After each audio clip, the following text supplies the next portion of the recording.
guys, nasa barangay na kami. Medyo nagkaligaw-ligaw kami kanina kasi ano yun, Ken? Yung mga profesyon, kasi nga linggo ng pagkabuhay. Ayun, linggo ng pagkabuhay. Buti na lang kasama mo ako kasi lokal ako dito. Ayaw kung saan kami pinadaan. Paikot-ikot.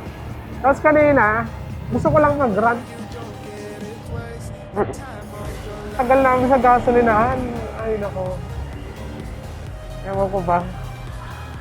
Kasi nga, mag-o-open pa lang sila, Kinko. Ikaw kung makapag-run ka, ikaw kaya maging gasoline boy. 20 minutes kami nag-antay doon, nasayang yung oras. Wala, ganun talaga. Ganun na lang kami.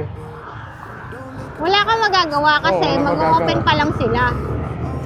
Ayun lang yung mga struggle namin ngayon papunta doon sa rides namin sa Yeis. Ayun pa lang. Sana huwag na masundan.